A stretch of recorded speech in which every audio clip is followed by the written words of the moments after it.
Halo teman-teman, selamat datang kembali di Kampus IT. Ini merupakan video ketiga di seri Python MySQL, di mana pada seri ini kita akan fokus membuat sebuah program untuk mengelola data-data yang ada pada database MySQL. Oke, jadi untuk video ketiga ini kita akan fokus membuat driver MySQL atau membuat sebuah file koneksi yang menghubungkan antara program yang akan kita buat menggunakan bahasa pemrograman Python dengan database MySQL-nya. Nah, jadi kita akan membuat koneksi ya atau driver MySQL tersebut. Oke, apa saja yang perlu teman-teman siapkan? Yang pertama, teman-teman perlu menyiapkan sebuah pustakanya. Jadi teman-teman perlu melakukan instalasi pustaka yang bernama MySQL Connector Python. Nah, ini bisa teman-teman searching di Google. Kemudian yang kedua, teman-teman juga perlu menyiapkan sebuah database. Di sini kita akan menggunakan database dengan nama db_university. Oke, kemudian di dalam database ini punya satu buah tabel, yaitu tabel tb_student seperti itu. Oke, jadi selain ini teman-teman juga perlu mengaktifkan database servernya. Nah, di sini saya menggunakan MySQL database ya, sehingga perlu dijalankan atau di start atau di running ya, seperti itu. Oke, kalau memang sudah semuanya, sudah dipersiapkan seperti ini, teman-teman bisa langsung mulai mengerjakan bagian berikutnya. Oke, kita langsung saja bagian berikutnya. Saya akan buka terminalnya. Kita clear dulu. Saya akan masuk ke apps-nya. Sebelum masuk ke apps-nya, saya akses dulu desktop-nya. Kemudian kalau sudah, saya baru masuk ke apps-nya yang ada di sini, yaitu project kita ya. Oke, saya sudah masuk di dalam apps-nya. Saya clear dulu. Oke, sekarang saya akan menjalankan virtual environment yang sudah saya buat sebelumnya. Nah, nama virtual environment tersebut adalah env ya. Kalau saya ls seperti ini, nah ini dia. Ini adalah virtual environment yang sudah saya buat sebelumnya. Nah, di mana posisinya? Posisi dari virtual environment ini ada di dalam proyek apps. Nah, ini ya, seperti ini. Oke, nah kita akan coba jalankan sebuah file yang ada di dalam virtual environment kita. Nama filenya adalah activate. Nah, ini dia. Kita akan coba jalankan file ini ya. Caranya seperti apa? Gunakan perintah search, kemudian bin, env dulu ya, karena kita berada di project, env, kemudian kita bin, kemudian kita jalankan file activate-nya seperti ini. Kalau sudah, silakan di enter saja. Nah, ini artinya kita sudah menjalankan virtual environment-nya. Jadi sekarang kita sudah berada di dalam atau menggunakan virtual environment yang ini ya, yang bernama env ini. Oke, ini akan saya close saja. Oke, kalau sudah seperti ini, teman-teman bisa melakukan instalasi pustaka yang tadi. Nah, sebelumnya saya cek dulu pustaka yang sudah ada di sini. pip3, atau saya clear dulu ya. Kita clear dulu saja. pip3, kemudian list. Nah, ini adalah pustaka yang sudah ada sebelumnya ya. Jadi ketika kita menginstal virtual environment, pustaka ini memang sudah ada. Oke, jadi kita akan tambahkan pustaka yang memang kita butuhkan untuk pengembangan project kita atau program kita, yaitu MySQL Connector Python. Nah, teman-teman bisa copy saja dengan mengklik icon yang ada di sini, di copy, kemudian teman-teman paste di sini. Nah, PIP-nya mungkin bisa saya ganti menjadi PIP 3 ya, seperti ini. Oke, kalau sudah mungkin bisa langsung di enter saja. Oke, ini adalah proses download dan proses instalasinya. Oke, kalau sudah selesai, teman-teman bisa cek lagi PIP3, kemudian list, apakah pustaka ini memang sudah benar-benar terinstall atau belum gitu. Jadi kita perlu melakukan pengecekan lagi. Oke, kita cek lagi. Nah, ternyata MySQL Connector Python-nya sudah terinstall. Oke, jadi selain daripada pustaka MySQL Connector Python, ada dua pustaka pendukung. Yang pertama ada protobuf dan ada six ya. Jadi ada pustaka pendukung yang sudah include di sini yang terinstall otomatis. Seperti itu. Jadi ketika teman-teman menginstal MySQL Connector Python, teman-teman juga otomatis menginstal protobuf dan six. Seperti itu ya. Oke, jadi tidak perlu dikhawatirkan. Oke, kalau sudah, kita langsung masuk ke proses yang selanjutnya. Mungkin ini bisa saya clear dulu ya, kalau teman-teman perhatikan juga di sini ada perbedaan antara eh, pustaka yang sebelumnya, jadi pustaka sebelum kita menginstal MySQL Connector Python dengan pustaka-pustaka setelah kita menginstal MySQL Connector Python. Jadi ada tambahan lagi seperti itu. Oke, saya clear dulu ya. Oke, saya clear. Kemudian saya langsung buka saja projectnya di Visual Studio Code. Teman-teman bisa menggunakan perintah code spasi titik seperti ini. Tapi ini perintah teman-teman harus menginstal plugin yang ada di VS Code-nya ya. Jadi kalau memang tidak bisa, teman-teman bisa menggunakan cara manual dengan membuka aplikasi VS Code, kemudian file, kemudian open project-nya seperti itu.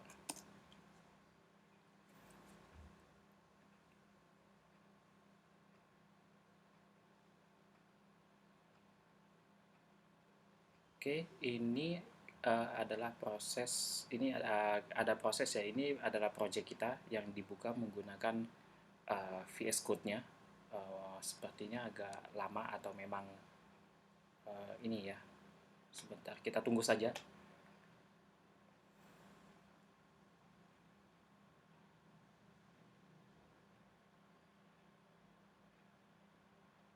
Oke, mungkin kita coba seperti ini saja ya, kita coba manual saja. Saya close dulu untuk VS Code-nya, kemudian kita buka manual saja. Oke, ini kita coba open secara manual saja ya. Sebentar, kalau di sini apakah masih bisa? Code dot titik. Oke, sepertinya sudah bisa ya. Oke. Nah, ini adalah project kita. Jadi teman-teman pastikan projectnya sudah terbuka ya. Jadi teman-teman bisa melihat apps yang ada di sini. Nah, kita sudah punya satu folder yang menampung virtual environment kita. Oke, sekarang kita coba buat satu buah file di sini di apps-nya, buat satu buah file dengan nama main saja ya, main.py. Seperti ini. Oke, kita akan coba membuat instruksi atau perintah yang digunakan sebagai driver MySQL ya, atau perintah koneksi untuk menghubungkan antara program kita dengan database MySQL-nya seperti itu.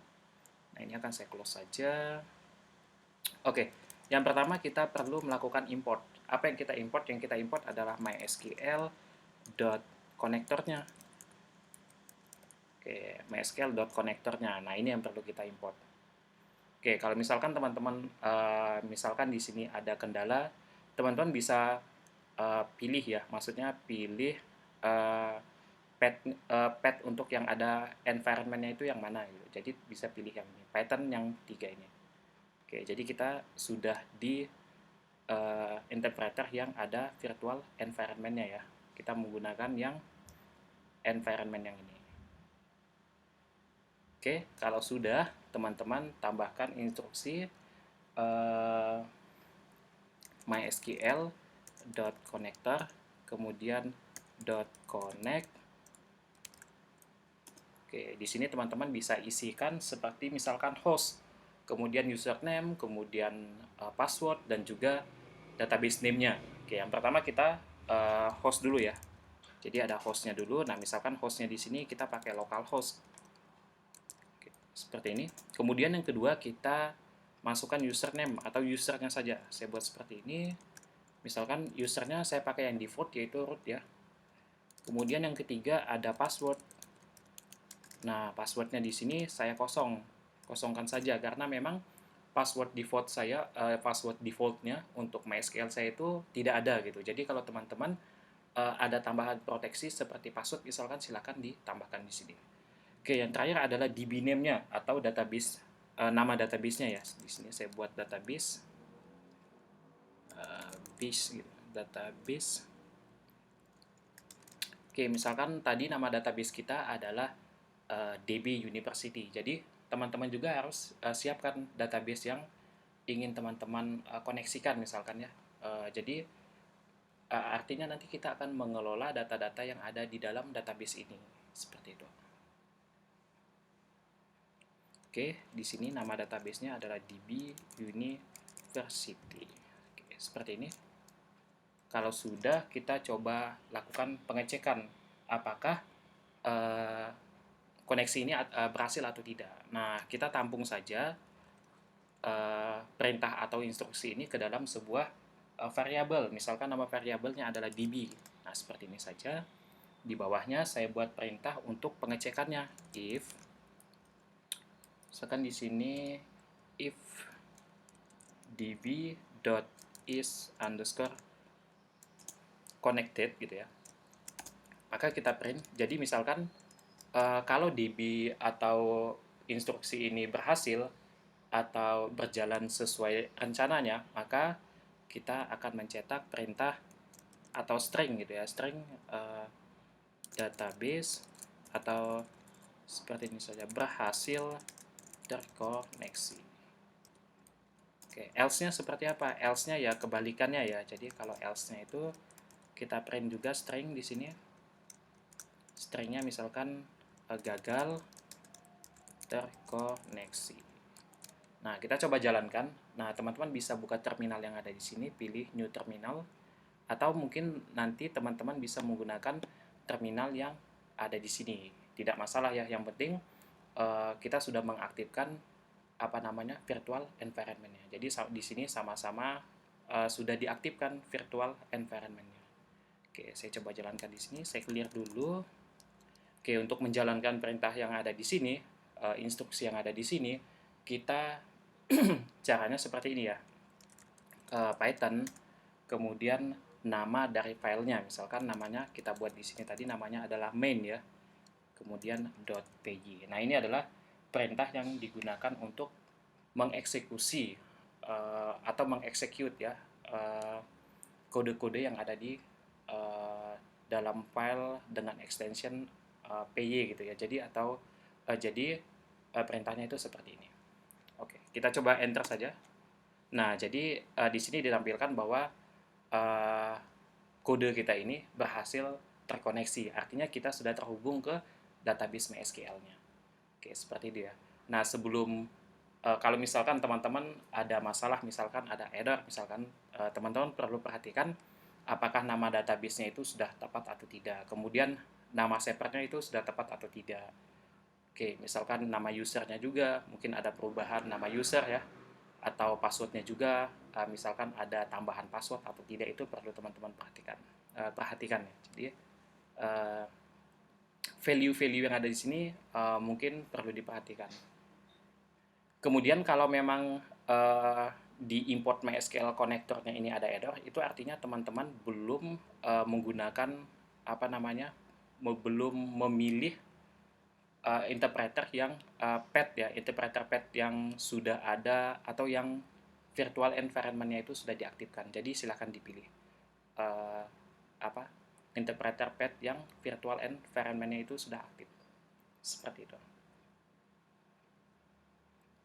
Oke, di sini kita pilih yang ini ya, yang terakhir. Oke, kemudian untuk menjalankannya juga pastikan kalau teman-teman menggunakan terminal yang sudah ada di VS Code, teman-teman pastikan juga sudah masuk atau sudah mengaktifkan virtual environment-nya. Kalau tidak, mungkin nanti ada kendala ya, seperti itu. Oke, kemudian yang terakhir mungkin perlu diperhatikan juga bahwa teman-teman wajib untuk mengaktifkan database servernya. Kalau tidak, artinya kita tidak bisa mengakses database-nya, seperti itu. Oke, saya rasa untuk video yang ketiga cukup sampai di sini. Kita akan masuk ke video-video yang berikutnya karena ini video seri, masih ada lanjutannya ya. Jadi nanti kita akan mengelola data, mungkin nanti mulai dari insert data atau menyisipkan data ke dalam database, kemudian menampilkan datanya, kemudian mengubah datanya, menghapus, sampai nanti mungkin kita akan coba melakukan searching pada data yang ada di database MySQL kita. Oke, teman-teman silakan tetap nantikan video-video berikutnya, dan jika video ini bermanfaat bagi teman-teman silakan dibagikan ke teman-temannya yang lain yang ingin belajar bahasa pemrograman Python. Oke, saya rasa cukup sampai di sini dan terima kasih semuanya.